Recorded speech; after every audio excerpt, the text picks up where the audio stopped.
Welcome to Talent Without Pretense. I'm Gerald Gordon, co founder of Reference Me. I spent years watching companies make very expensive and very preventable mistakes around how they hire and how they let people go. Everything from the TA space to the retention space and everything in between. This show is where I sit down with HR leaders, CHROs, and people executives who are actually in the room when the decisions get made. No buzzwords, no vendor pitches, just honest conversation about what's working, what's broken, and what needs to change.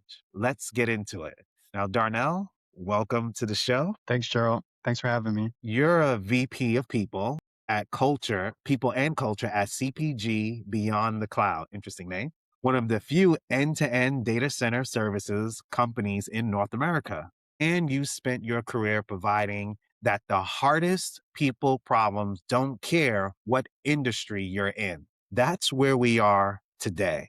You've been in rooms where most people leaders haven't. The Marine Corps, state government, manufacturing, and now data center operations. And we'll get into all of that. But first, I'd like to learn more about Darnell and how do you tie what you do into the vision that your company has? Yeah, thanks for having me, Gerald. It's an honor to be on with you and kind of just share a little bit about my experience.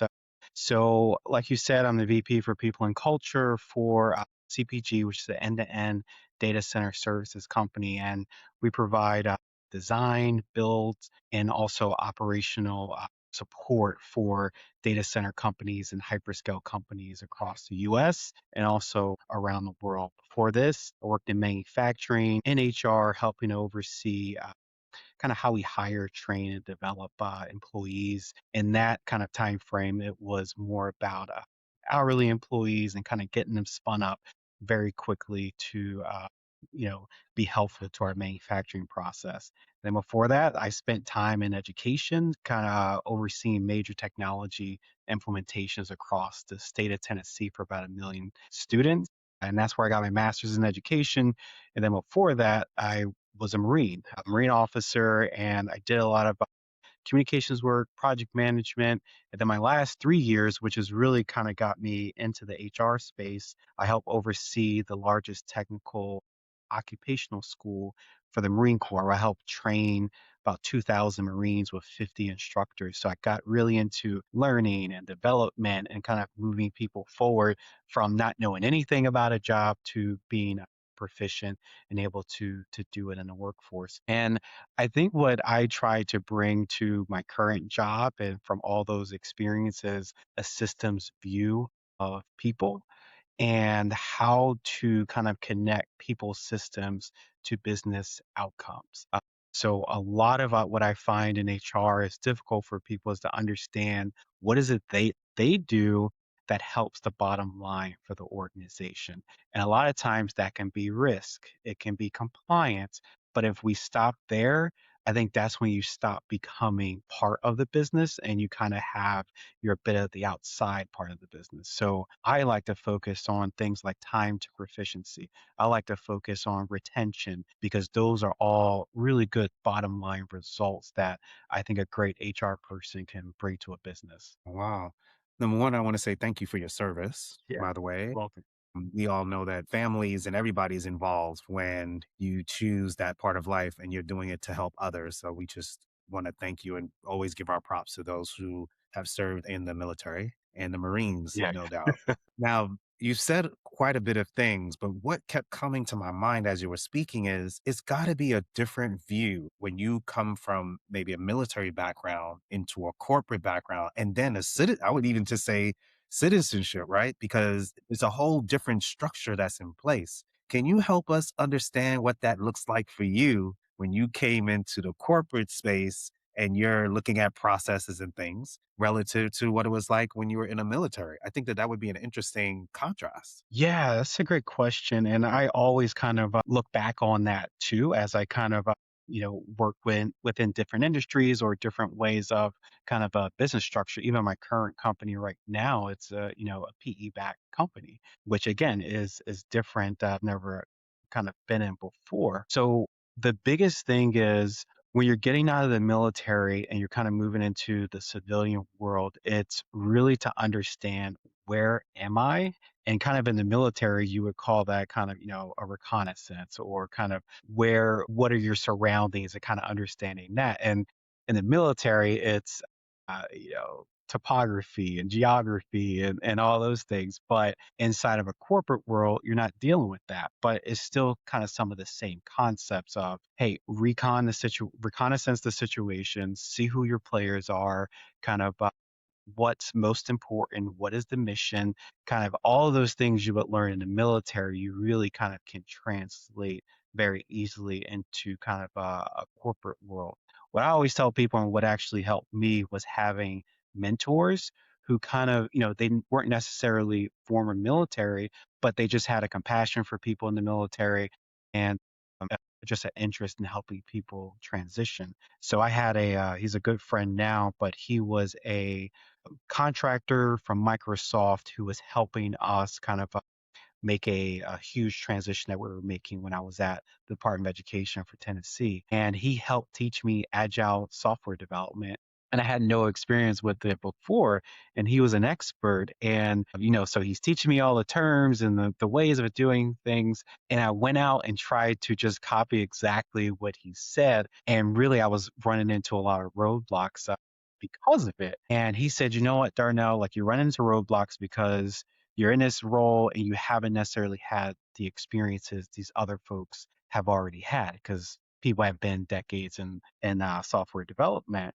So he said, look at it like you were looking at it when you were in the military, and how would you go about it? And that clicked for me because I said, okay, well, I'll just do it how I would do it in the military in the way I structured it. And what it did was it helped me just be authentic to who I am and just say, hey, I don't know these terms, but this is kind of what I know, and I'm going to kind of jump in with it from that perspective. And over time, I learned all the different skill sets in that civilian time frame, but I was able to kind of do it on my own trajectory. So that's kind of how I look at all these problems: is where all my past experiences, what's my new kind of operational picture to bring a military term, Yeah. and then I work on that gap. Yeah, no, that's fantastic. It's almost like language, right? You have in your head a language. You know that you know how to get things done and there's a process. How you do it is translating that language into a new language. So I love how you use that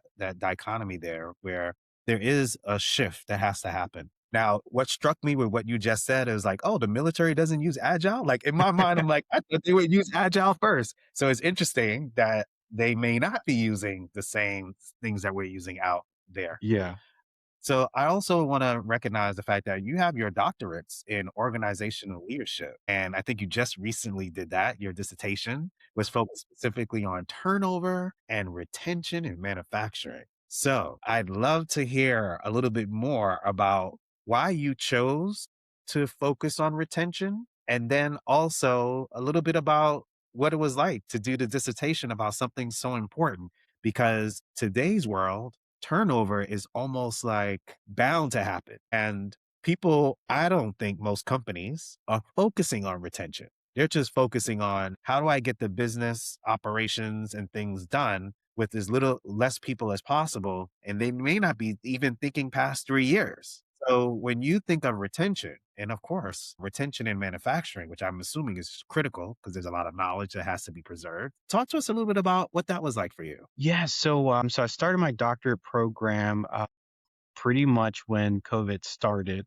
And it's funny because I it was 2020 and I had my interview. It was scheduled to be in person, but they had to move it online to get into the doctorate program. And so I started virtually, and which is, not the kind of how the program was meant to function. But the thing about research is that, they call it me search. And what it's about is typically when you're undergoing a research, it's very intense.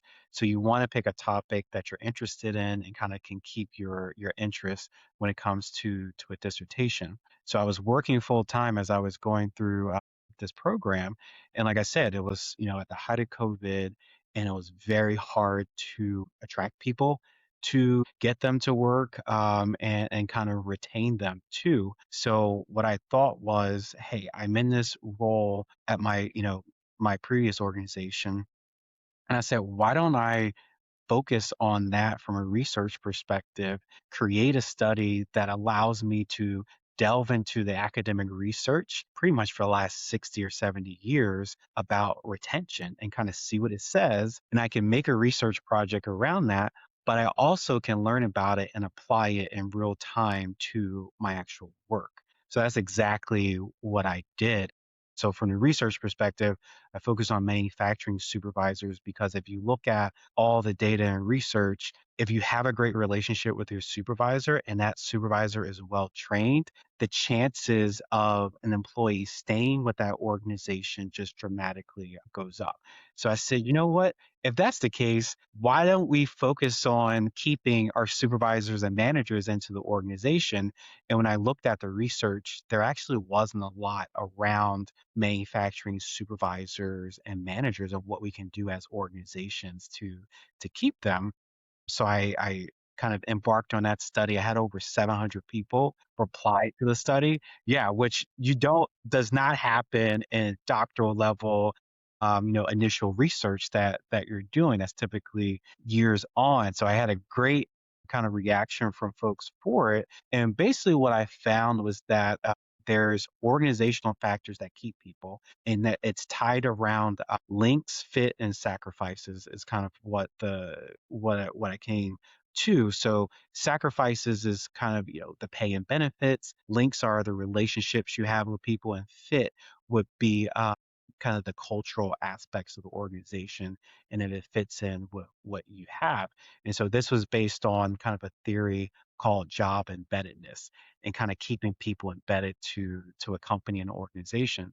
But the other thing, and so what I came out from the research was that if you have those organizational embedded factors like fit, links, and sacrifices, people want to stay. But the interesting thing about my research is that there's a community aspect of this too. So if you also have strong community ties between an employee and the place where they live, the chances of the person staying is even greater. You So mean like geographically where they live?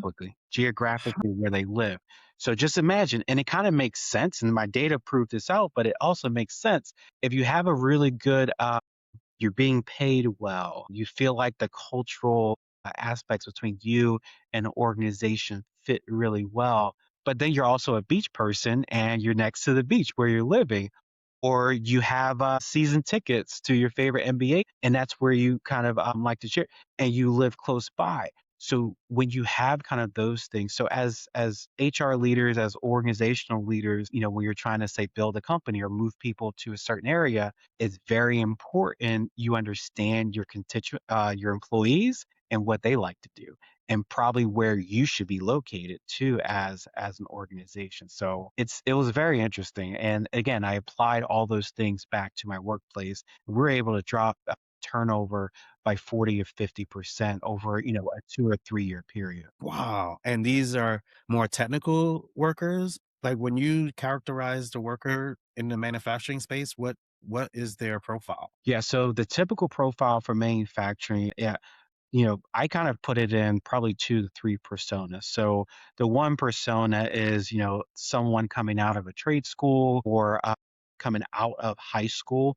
They're looking for a job, they're looking for work and kind of steady benefits and really career opportunities to kind of learn skills.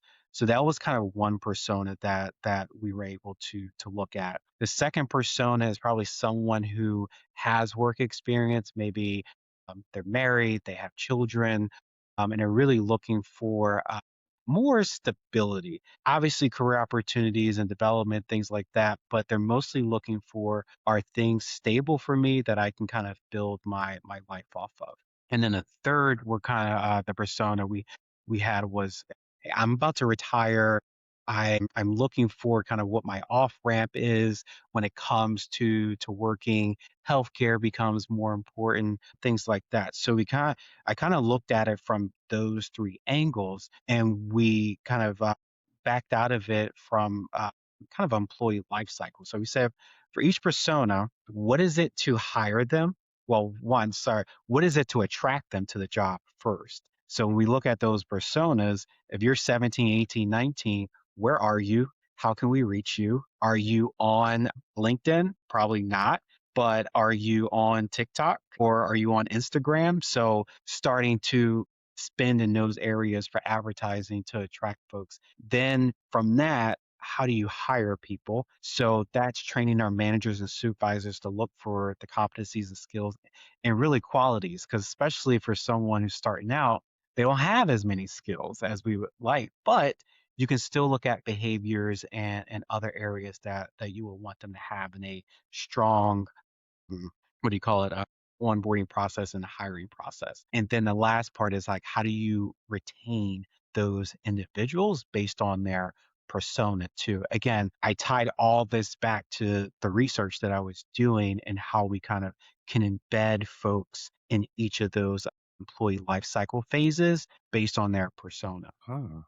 You know what's interesting? I had some thoughts as you were talking. One is it's almost like what we are experiencing right now in reality is a collection of our environment. That's what it sounds like that you really specialize in. It's like, yes, I do realize the reality that you're in, but what made this reality is the different things that have happened around you. Exactly. That's what it feels like I'm getting Yeah. from what you shared. And then being able to apply that same idea to different aspects of the employee's path. So you can apply that to bringing people into the company. You can apply that to retention. You can apply that to how healthy and how excited they are to be working at the company. So it seems like you're using this, skill that you have in the military in every aspect of, which I think is actually pretty cool, and it's what makes people, which is what I love.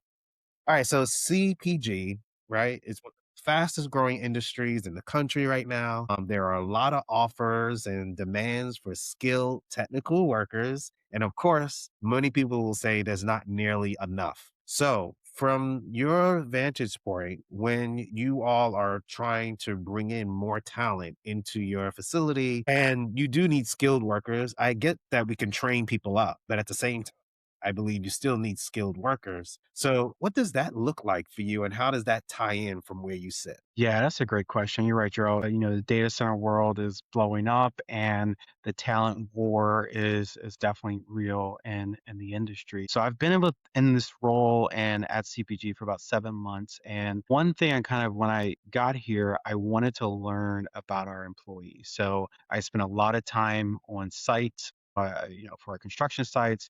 For inside of our data centers, working with our technicians to kind of see what their day to day looks like.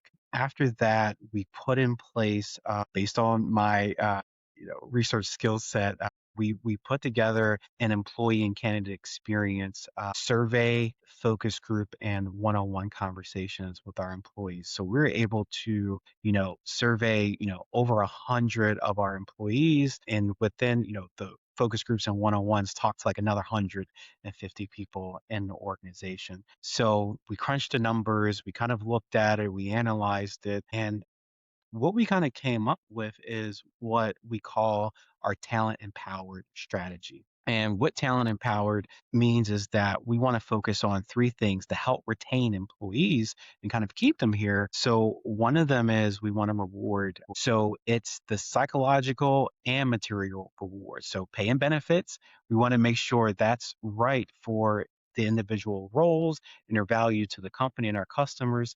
But we also want to focus on purpose and impact to make sure that folks are getting the psychological benefits of working with us. The next thing we focus on after rewarding is helping our employees grow. So that's learning opportunities and career development. So for learning opportunities, we want to make sure our learning management systems, our conferences, all the different things folks need to feel like they're learning something they have access to. And then in career development, we want to make sure that folks feel like they know what the path looks like inside the organization. And even if they don't want to do the path where they kind of stepped into as an entry point to the company, they also get opportunities to see other paths in the organizations, how their current skills and competencies can map to another career development pathway. And then the last thing we want to do is make sure people belong. So part of it is we want to build relationships with our employees so that, like I said earlier, people leave a lot of times because of their managers. So training our managers to be able to make genuine connections with their employees. And then the other thing we want to focus on for that belonging is that our culture and then our recognition for espousing our culture is kind of recognized. So hopefully you see kind of some of the research that I was talking about, that job embeddedness. So what I was able to kind of bring those same research principles in, and also experience from my last job, but bring it into our context. Again, like I said, you can bring what you already know, but you got to understand what the context is for you here at the current company, and then see what that gap is. So that's what talent empowered is. It's about us because we power data centers. So we also want to empower our talent. So that's how we're that's the strategy to retain people. So, what's the mix as far as number of employees, leaders, people who are specifically in the data centers? I know you've been there for about 7 months, but just curious from your research and the time that you've been there, like how big is the company and how much do you actually hire and things like that? Yeah, so we're growing as a company. I know some of those numbers are private, but I can say that we're growing in ways that is forcing us to kind of think systematically. So if we were doing, 10 employees a month and now we're doing, 15 or 20, like the levels are changing. So we have to understand kind of where we are in that process too. So we're thinking through systems, we're thinking through approaches, and we're thinking through how do we really support employees and leaders as they move forward. So, like you said, we're looking at the supervisor to employee ratio. Are those well done? We're looking at, do we need to look at onboarding in a different way to make it smoother for people so that they're on job sites a lot sooner than they were before. So when you're growing so rapidly, I think everything is on the table to be looked at again. Yeah. Oh, I'm going to give you the proverbial question that Right. everybody is talking about. How has AI impacted the way that you work and the way that your company works? And really, we're seeing AI come in and do amazing things in the space of HR.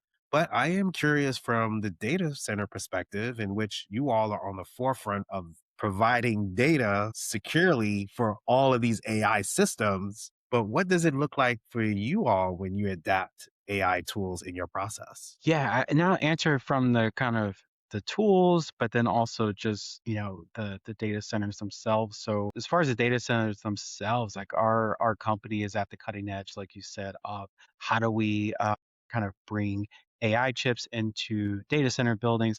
How do we kind of cut the time that it takes to construct data centers and kind of get these systems in place and powered on correctly?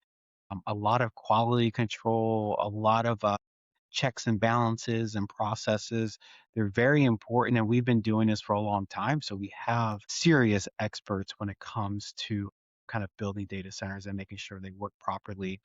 And the other thing is, there's water, electricity, space, like all these different constraints that happen that our company has just a huge expertise in, and helping individual companies that may, some folks are getting into the data center world that have never been in it, and we've been able to help guide them to kind of help them transition into this world, and then also kind of meet deadlines is the biggest thing.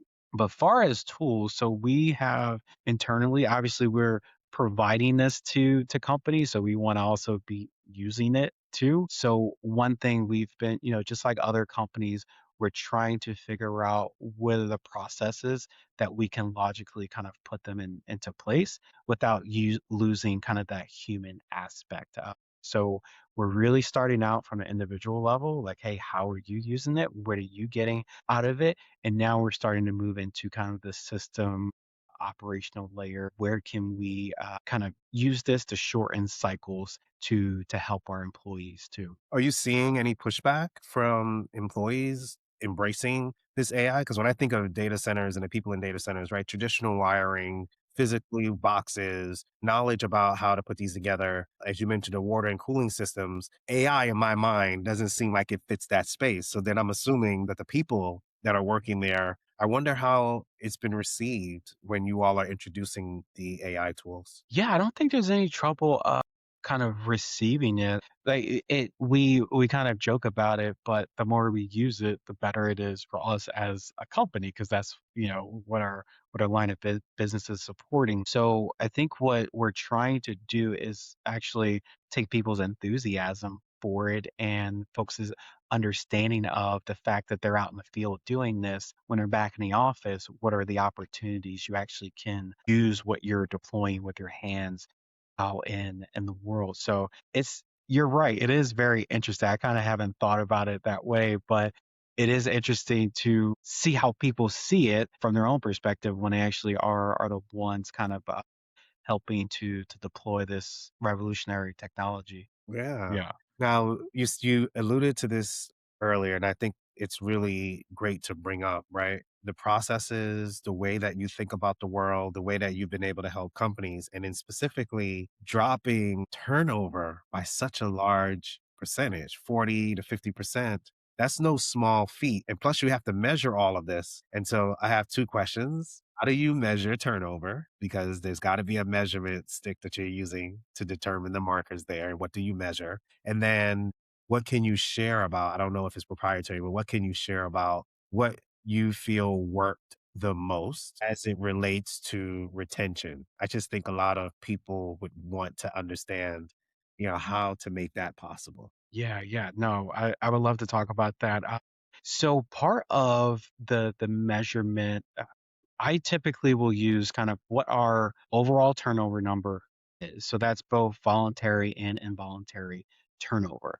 I also like to look at what our voluntary turnover is, kind of separating that out.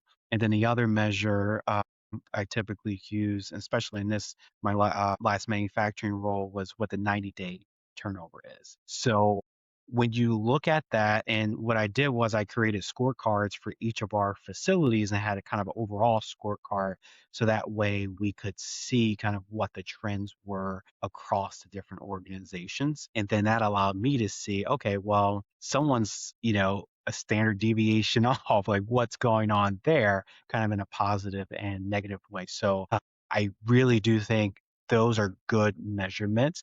And I've seen people use maybe just one or two or none of those, but I think that those three gives you the best picture of what your turnover is doing. The other thing, far as measurements, is employee surveys and focus groups. I kind of put together a process of how to do that, and I brought it obviously to this role, and I explained it earlier. But the same thing, surveys tied back to things around pay, culture, relationships, all those different factors that we know based on research hold someone inside the organization. So I've used those numbers to be able to show people in 2022, this is what your relationship number looked like, or this is what your pay number looked like. And then a year later, we did it again. These are the moves that we made. So that the biggest thing, and I'll also start to answer the other question of like, how did you do that? The biggest thing was showing people that retention was a problem, because you mentioned it in the intro about retention. Some people don't focus on it; they just focus on the business side of it. Yeah. But you have to say, hey, this actually is a main part of the business, retention, and showing how much money we were spending and time we were wasting on retraining people, on spending on advertising and all these different things. So the first step was making sure people understood that it was a problem. And that a lot of times with operational frontline business leaders, if you don't lead with numbers, they do not listen and they can't understand. And not saying they're doing it to be spiteful or anything like that. And sometimes for HR folks, I think it feels that way. But if you don't lead with numbers and data, it goes one ear out the other. So I use those presentations, I use the survey data, the focus group quotes from people that we were hearing, and I really made them realize they had a problem, and this is where it was. kind of stemming from. The next thing I did was we looked at pay. And when you look at all the different factors, everything matters because a turnover decision, from the research perspective, is a multimodal decision. And it's very hard to pinpoint it because we're all different. But if you look at it from a multi-dimensional kind of system perspective, there's going to be all these different factors that make someone want to lead the organization. So my point was to try to talk to people about our leaders is we got to hit from all fronts. We can't pay well, but not treat people well. You know, we got to have all these different things. So but we started with pay. So one thing we did was my team pulled together data analysis around how we were paying people, especially night shift. So we changed the differential for night shift. We added $1 to it. It had been $1 for probably 2 decades. And so we added another dollar to it, and that helped kind of reduce turnover. We were able to work with the corporate and the larger HR team and other folks to align our pay with the different regions that we were in. Because these were all local decisions that were being made, and they weren't keeping up with the market. We internalized that. My team kind of took over, and we started using data, real data, to make sure our pay was right. So those were two things. The other thing we did was we completely revamped how we hire because what we were seeing, and I told you the 90-day turnover number. So when we looked at it, a lot of times people were being selected who should have never been selected. Yep. And we kind of saw that from that 90-day turnover number. So we went back and said, all right, who are we hiring? Why are we hiring them? What are we asking them to do? And so from that, we've retrained all the managers, retrained all the supervisors on how to ask great interview questions, how to listen for the answers you needed. My team went out there, myself, we sat in interviews, we coached managers and supervisors on how to better select people. So that was huge in allowing us to get that turnover number down because we started to see people weren't leaving in the first few weeks. They weren't leaving in the first few months, and we were starting to hold on to people a lot longer. Mm. And I can go into other things, but I say those were the three biggest things: letting people know it was a problem, fixing pay, and then fixing the hiring process through our managers and supervisors and one in that candidate experience. So one thing we actually did in that hiring process, we did tours. Before that, you didn't do a tour. You just came in, you did a phone interview, you did a in-person interview, and then they, made a hiring decision. We made people go through a tour and see the facility, and that helped them make a decision. Is this where I want to be? And we kind of gave we called it a real job preview of what you're going to be doing. Yeah, like what we do with our kids, right? They get to walk along, get to spend some time with the action. Do you all do internships as well? Or is it mostly people coming in for full-time work? Yeah, people mostly coming in for full-time work, but we did start to reach out to school systems and school districts to make the workplace open to people so that they kind of can see what was happening. And that evolved into actually having a family work day. Like similar to what you just talked about, we actually had the families come in to get to see what was going on. And that was really pushed through kind of that community aspect working there, uh, even when I left my old job, my son was just like, "Well, you're with CPG now. You left MBR. Like you were, how did you leave them? And you were supposed to be." And he's only 10. He had a he had a connection to the company, Yeah, so yeah, that exactly. And that's what you want. One thing we talked about, and I constantly repeated this: if someone leaves the company, we want it to be a hard decision. We want that person before they put in their notice. We want them tossing in their beds, like, is this the best decision for me? Because I love working here. I have great pay and benefits. I have a great working relationship with my manager. I don't have a long commute. I like, you want to have all of those, and you want it to be hard. You don't want it to be an easy decision. Yeah. I want to dive into something because you mentioned, you can manage the back end of the process, but a process requires you looking at everything. And so looking at the beginning of the process and actually training the managers on how to get in better candidates, I thought that was pretty interesting. So at Reference Me, at my company, we focus on the bookends, the side where you have to lay off because organizations just have to, and when that happens, what happens to those people? So we provide services that we help them on that end. However, on the front end, what we're seeing is you put up a job posting and thousands of people apply. And so now you got this like AI versus AI thing going on where the candidates are using AI to come in and then the companies using AI to, and you're essentially allowing the algorithm essentially to present people in front of you. It's a thing I used to say to my wife all the time. I was like, when we go to Google and you will look for something in the United States, but if you go to like Japan and you go to Google and you search, you don't see the same things. Right, right. Same search, way different things. So we're being filtered all through our experience, Mhm. right? So the question is, how do we bring back the human element as part of the conversation? But you can't do that with every 1,000 applicants. So something else has to happen. Otherwise, everybody's just going to be wasting time interviewing, interviewing, interviewing. So at Reference Me, what we did was we focused on collecting references and collecting those references before the person comes in for an interview or before they fill out an application. So much so that the job description will say you can't apply unless you have X amount of references. So instead of taking the process from the back end where people do the background checks and the references at the end, we do the references at the beginning because we want to maximize your interviewing time by making sure they are interviewing people who really want to be there and not who feel like, well, I'm too good to give you a reference. So I'm curious, what have you all been doing to deal with the large number of applicants when a role comes in? And then, yes, I think it's great that we train the managers to do the interview. But if you got 100 interviews, like something has to happen in order for you to decide who you're bringing in and who you're not. And I'm just curious, from your perspective, what does that look? Yeah, no, that's a great question because there is that AI against AI when the candidate and the companies, even to the point where, you may be doing a phone screen or a web interview and folks are using AI in the interview to kind of help them.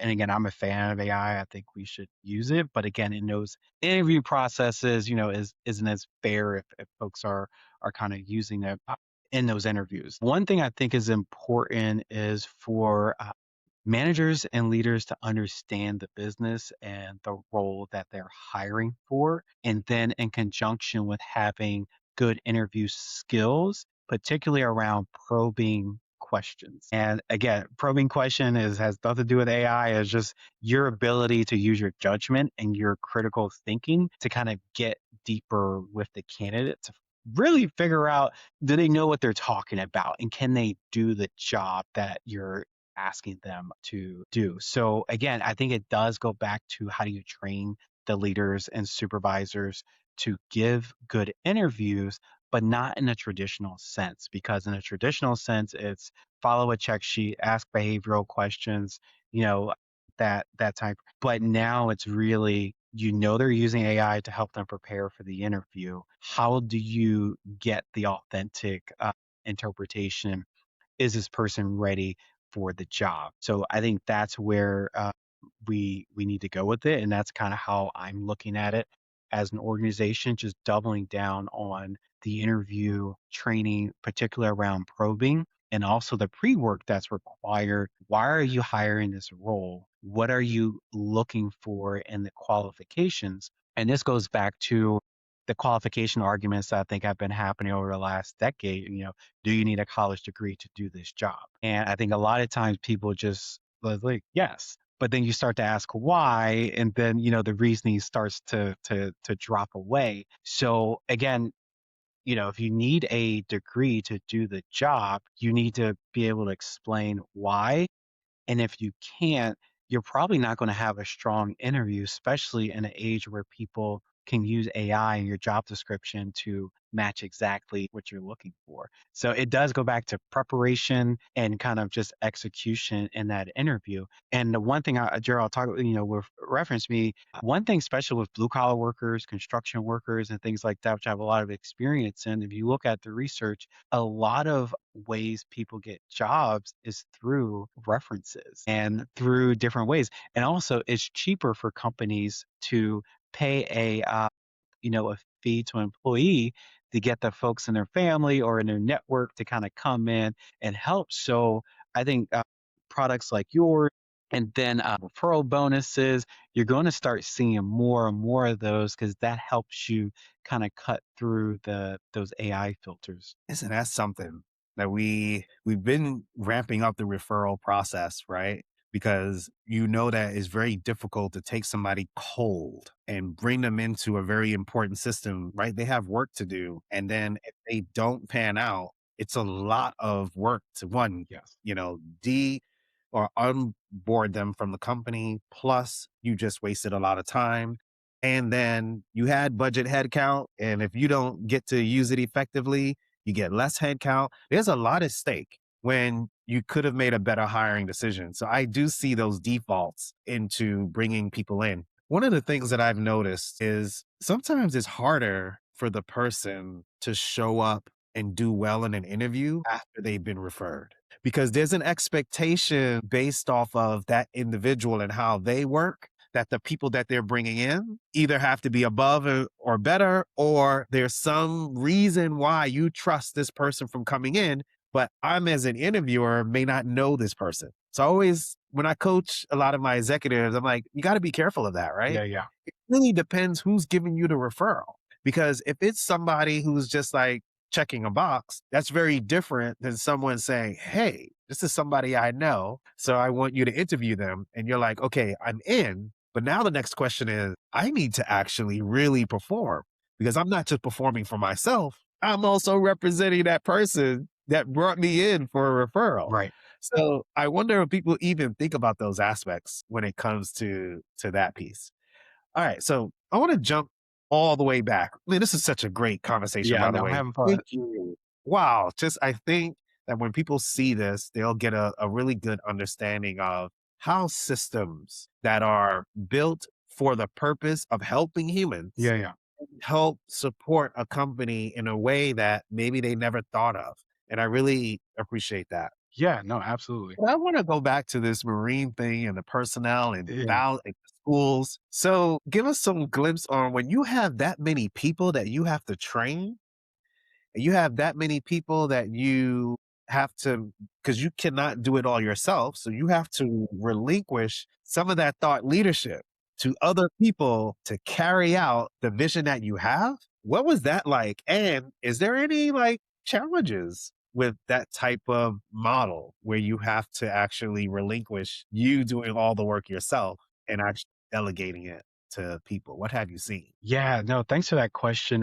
So this was, I think it was 2014 to 2016. I had this role over 2 years, and it was a challenging role. And I was, more senior, kind of in my position in the military. So it was the right challenging assignment for me at the time. So at any one time, we could have, 400 or 500 Marines who were in my organization. And then I had about, between 30 to 40 instructors who were, also Marines, and they were a lot more seasoned. So these are folks who have been in, between 10 to 20 years, who were acting as instructors. The one challenge there was that it was a training unit. So these folks, they got out of boot camp and they came to learn their job, and then they would go to the Fleet Marine Forces. And a lot of them would just get very bored on the weekends and do things that would get them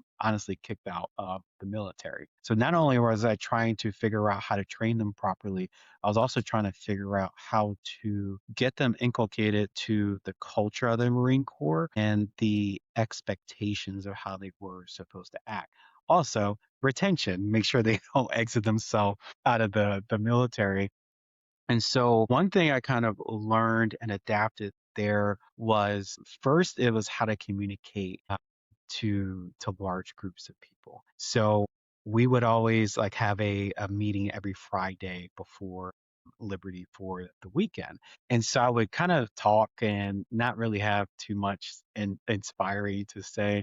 And I remember just like people would just fall asleep because again they were having, it's a very Rigorous. packed, rigorous, week. And like, here it is, the officer coming to talk to me on Friday. So people would be falling asleep. And I was like, you know what? I got to change this. So I completely changed how I talk to the students and kind of how I would kind of motivate them and speak to them. And so that was kind of the one thing of just how to grab an audience and kind of keep them and engaged. The other thing was again kind of looking at where we want them to go. So I will always talk about you're not just doing this to get a test score, you're not just doing this to finish the day, you're doing this to be part of the Marine Corps and part of how we protect our country. And that led into conversations around how we treat our equipment and how we treat each other. So that allowed me to kind of fix some of the issues we were having around facilities and how people treated the equipment and all these other things that was kind of distracting from the work of teaching. And we're able to kind of fix that again, talking about culture, talking about expectations and being clear about that also helped with retention and kind of making people happy with it. The other thing was kind of getting people out of the classroom and into the field.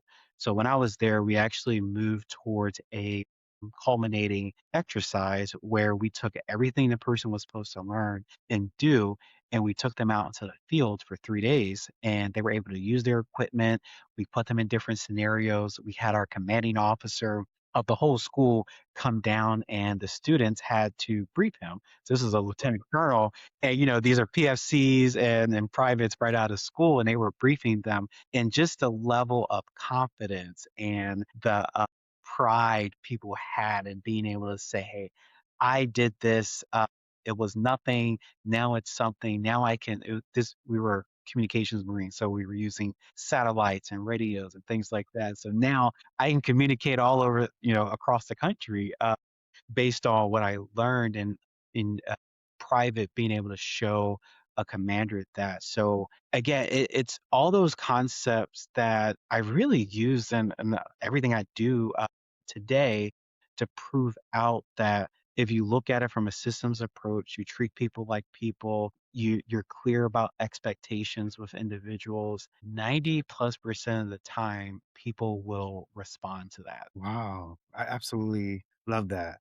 All right. So I think this is it. That's fine. This is such a great conversation. I love the fact that we covered so many breadths of things, right? Went from VP of culture, but then went backwards and saying, oh, well, there's a military side to Yeah, this. yeah. Also, wait a minute, you've been working with thousands of Marines and having to get them to understand culture and all of that. Then back to retention and what are the things that we do in order to actually keep good people, but then recognizing that retention starts at the very beginning. So, how do you hire and how do you train people? I just thought that was fascinating. And then we also talked about AI and how AI will actually come in and use as a way to help you do things better. But in some cases, it's still people see the benefit of it, but they may not be fully using it yet. And so I just thought that was amazing. Definitely want to thank CPG for allowing you to share what they're doing and being a really strong component of AI. We need data centers. And so what you all are doing and being on the cutting edge is truly amazing. So I want to thank you again for joining us at Talent Without Pretense.